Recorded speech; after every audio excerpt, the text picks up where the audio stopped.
And it seems like the Navy knew a thing or two maybe about UFOs before the Air Force actually did. It's totally possible. Yes, absolutely. For example, one USO account, which is actually the account that started me on this book project that I'm in, nearly done. I did the first volume, that's out. 2 and 3 are coming out. Go get it. Was an account right by the Aleutian Islands, near a little island called Adak Island, in the summer, of 1945. So it's the Pacific War was still happening. The European War was done by then. And there was a U.S. transport ship called the Delaroff, which was coming back from Japan to Seattle. And it was passing by, it's still in the middle of ocean, but north of it, the closest Aleutian island was this place called Adak. You can look it up on Google Earth. And according to the primary witness who was interviewed, a man named Robert Crawford, he spoke with a number of researchers, including Dr. James McDonald, who's kind of a legend himself. Anyway, Crawford said, yeah, the crew, they saw this. He didn't see the object come from the water. He saw it right after that. But other people did see it emerge from the water. It's a disc-shaped object, about 200 feet in diameter, circled their transport ship twice. Totally silent. He said there were high winds. This thing should have been bouncing around in the wind. It was rock solid, totally stable. And then it zipped off to, I think, the east or the southeast so fast. And he said you could see this flash of light as it left. So that's U.S. Navy. You have just documented 670 something unidentified submersible object cases. You've created this whole database and taxonomy around them. Which case shocked you the most and why? There's some very excellent ones. One of the early ones did shock me. It was from 1825, and it was in the South Pacific. So it was a British vessel called the HMS Blonde.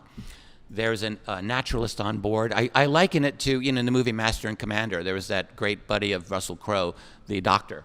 And so I think of him as this type of a guy. So he's the naturalist. He wrote a diary. His name was Andrew Bloxham. And he kept a very detailed account of the travels of this ship during this.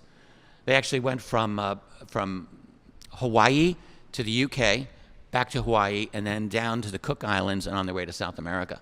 And so on the return trip from Hawaii, they're passing the Cook Islands, and he writes in his diary at 3:30 a.m. on August 12th, 1825. This is 200 years ago. He said, the night watch reported this orange spherical object rise from the ocean at 7 degrees. He said it lit the deck of the ship so bright you could pick a pin off the deck. It then descended back into the water and then rose a second time and then descended into the water. And what's interesting, you could find this as a PDF online. You could look it up. And he, before all of that, this is like just really detailed account of the travel. It's very meticulous. And after that, it's very conventional, very meticulous. Interesting. He published this as a diary at the time. So it's been in publication for 200 years. And there's just this one entry of this. He said it was red hot like a cannon shot. It was, I think, about the size of the moon or the sun, although there was no moon out that night. So there's no confusion with that. And that's it. It's just this bizarre thing. I read this and holy crap. And what I like to pair it with another encounter from 150 years later involving a United States aircraft carrier, the USS John F. Kennedy, which was in July 2nd, 1971. It had just finished doing a series of qualification tests, which they do periodically to stay, current. And we have this account from the man who ran communications at that time. His name is James Kopf with a K. And he wrote about this several times around 2000, 2001. He spoke to the Disclosure Project in 2000, so he's on record for that. So anyway, this is what he says. July 2nd, 1971, it's 8:30 at night. He's running the comms, and he said, all the inbound communications start spouting gibberish. He's like, what's going on? And then he's on and hears on the intercom some sailor freaking out, screaming, "It's God, it's the end of the world." That's what he hears. Wow. Yeah. So that gets his attention. So he goes out and outside to see a glowing orange, like roiling orange, yellowish, reddish. I'm thinking he said it was the size of a beach ball at arm's length, which would be kind of big. It was just above the ship, or maybe off to the side. It wasn't totally clear. He said, I'm standing there watching this for about 20 seconds.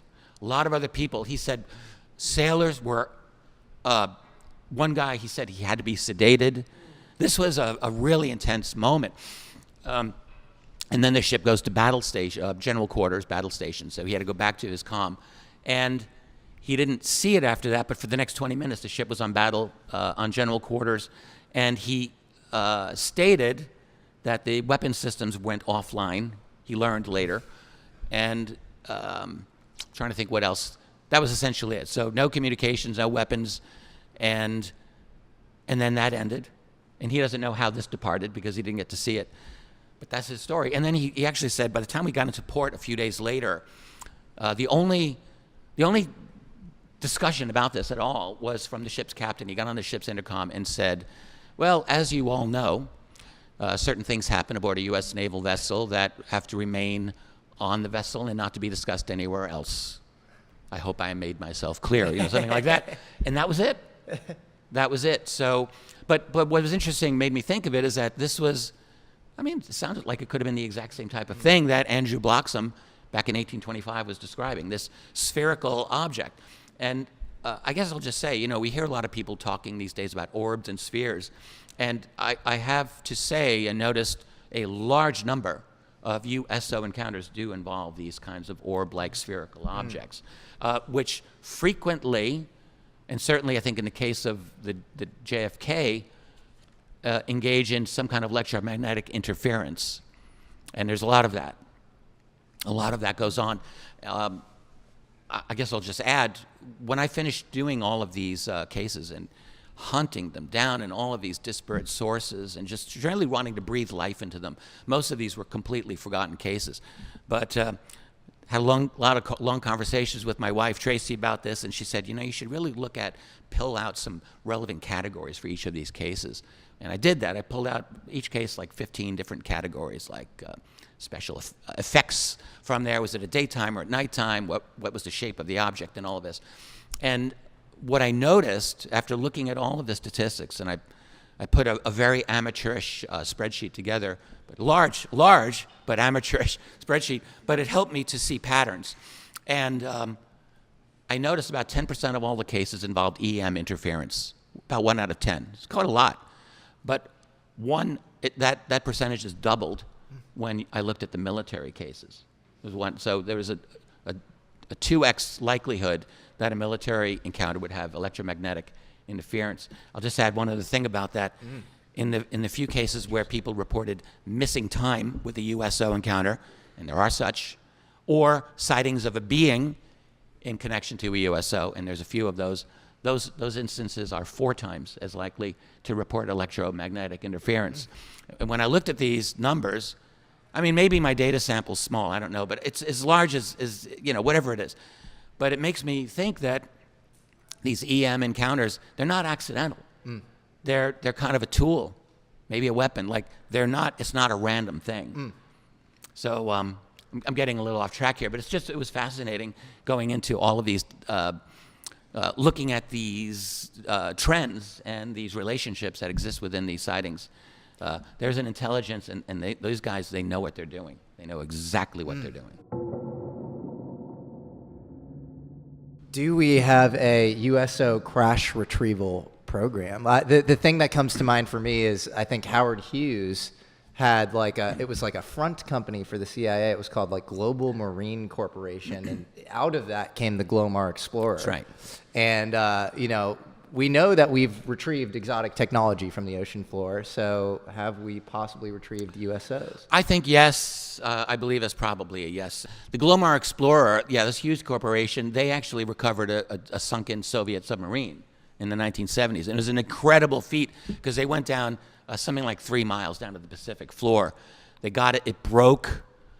but they recovered half of it. They actually gave a proper military burial to some of the Soviet sailors that they recovered. So that was an incredible thing. And in terms of recovering discs, I received a communication from a gentleman who was former U.S. Navy. He told me about having attended a conference, not this one, but another excellent one, the International UFO Congress, a really great place there. And he said, you know, I'm hanging outside, and I run into this other Navy guy between lectures, and we're just chatting. And this guy was aboard the USS Nautilus submarine. So that was the first nuclear-powered submarine. And he said, you know, the Nautilus went through a retrofitting, or a refitting, excuse me, in the mid-'60s, which is true. We know about this. And he said one thing that we did is we created this hatch, this side hatch, to be able to acquire objects that were discs, unknown objects in the ocean. Now, I mean, the guy wrote to me, and then he never really was able to follow up with this Navy guy, so he lost that whole thread. So he wrote to me, and we went back and forth on it, and I reported that. It's in my first volume here. I don't know if this is true or not, because a Navy submarine is not going to be able to go down to the ocean, the bottom of the ocean floor. That is way too deep. But it can. You know, about 10 or 15% of our oceans are basically ocean shelf. And that might be a different thing, and you might be able to have a submarine kind of work that area, if this is a true thing. Definitely, look, we have a long history. Crash retrievals is a really strong interest of mine personally, and there is no question we've had a number of crash retrievals or recoveries of these UAP. We could do a whole interview on that, frankly. There's just a lot to say about that. Now, those are retrievals that we know about from land. You know, the waters of this world are much more remote to us and much more mysterious, and I don't think a lot of these stories come through.